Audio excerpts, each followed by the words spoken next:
जंगल में आज बहुत हलचल थी। बड़े बड़े दरख्तों के नीचे जानवर जमा थे क्योंकि जंगल की सबसे बड़ी अदालत लगने वाली थी। अदालत के जज थे बूढ़े शेर बादशाह, जिनकी लंबी सुनहरी अयाल और गरजदार आवाज से सब डरते थे। आज का मुकदमा बहुत अजीब था। लड़ाई मगरमच्छ और चीते के दरमियान थी। सुबह सवेरे दरिया के किनारे दोनों में सख्त झगड़ा हो गया था। चीता गुस्से से धाड़ रहा था, जबकि मगरमच्छ पानी में अपनी बड़ी बड़ी आंखें निकाले बैठा था। जंगल के जानवर डर गए और फौरन शेर बादशाह को खबर दी गई। अदालत शुरू हुई। हाथी सिपाही ने जोर से ऐलान किया, खामोश, जंगल की अदालत शुरू होती है। सब जानवर खामोश हो गए। बंदर दरख्त पर बैठा मजे ले रहा था, जबकि लोमड़ी अपनी दुम हिलाते हुए सबको गौर से देख रही थी। शेर बादशाह ने गरज कर कहा, पहले चीता अपनी बात करे।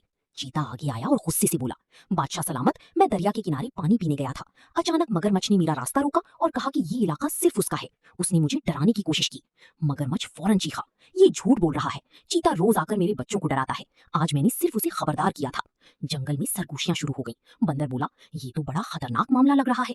शेर बादशाह ने खामोशी का इशारा किया और कहा, गवाह को बुलाया जाए। सबसे पहले कछुए को बुलाया गया, क्योंकि वो दरिया के पास ही रहता था। कछुआ आहिस्ता आहिस्ता चलता हुआ आया और बोला, मैंने देखा था कि चीता पानी पीने आया था, लेकिन उसने किसी को नुकसान नहीं पहुंचाया। मगरमच्छ पहले गुस्सा हुआ था।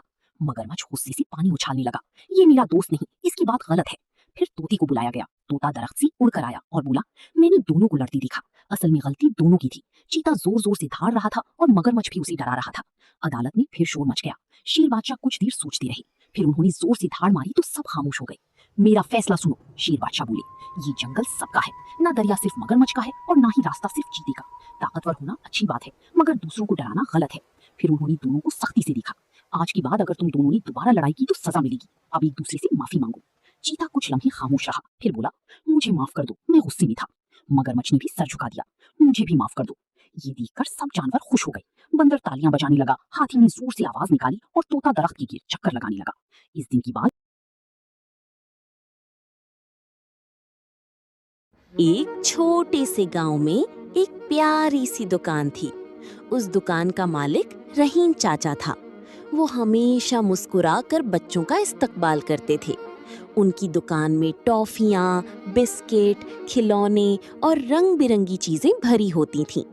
गांव के बच्चे रोज शाम को वहां आते और खुशी खुशी खरीदारी करते। एक दिन अली नाम का एक गरीब लड़का दुकान पर आया। उसके पास पैसे नहीं थे, लेकिन वो एक पेंसिल खरीदना चाहता था ताकि स्कूल में लिख सके। अली उदास खड़ा था। रहीम चाचा ने पूछा, बेटा क्या बात है? अली ने धीमी आवाज में कहा, मेरे पास पेंसिल लेने के पैसे नहीं हैं। रहीम चाचा मुस्कुराए और बोले, तालीम सबसे कीमती चीज है, ये पेंसिल मेरी तरफ से तोहफा है। अली की आंखों में खुशी चमकने लगी। उसने शुक्रिया अदा किया और दिल लगाकर पढ़ाई शुरू कर दी। कुछ साल बाद अली बड़ा होकर उस्ताद बन गया। वो हमेशा बच्चों को बताता था कि एक अच्छा दुकानदार सिर्फ चीजें नहीं बेचता, बल्कि लोगों की मदद भी करता है। गांव वाले रहीम चाचा की